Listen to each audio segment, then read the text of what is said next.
I'm going to start off this book review by reading the quote the author selected as the beginning of her novel. What is a poet? An unhappy man who hides deep anguish in his heart, but whose lips are so formed that when the sigh and cry passes through them, it sounds like lovely music. And people flock around the poet and say, "Sing again soon." That is, may new sufferings torment your soul, but your lips be fashioned as before. For the cry would only frighten us, but the music that is blissful. I thought I knew what I was getting from this novel.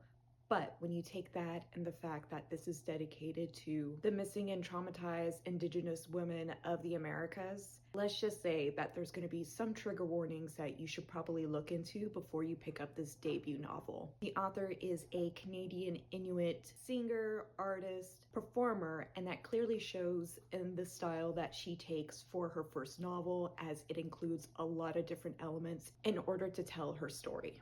This novel may be considered a coming-of-age story, as it follows a young girl growing up in a rural Indigenous community in the 1970s and her relationship with her community, with her family, and with the land around her.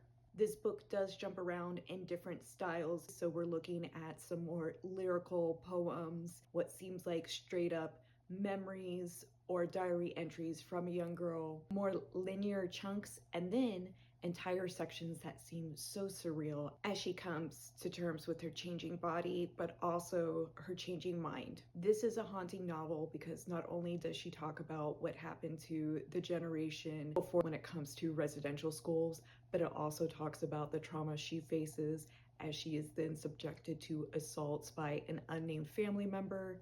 A big plot point being that she is now pregnant. This is what's considered a wonderwork novel. As an Indigenous writer, she takes a lot of different elements. There's even artwork by the illustrator Jaime Hernandez that helps tell the story. I think those who are looking to diversify their bookshelves, learn more from BIPOC authors, are definitely going to be into this book. The quality of the writing is superb. The visuals that it gave really reminded me of some of my favorite TV shows that I've watched recently. If you're into the most recent season of True Detective, you're going to be into this.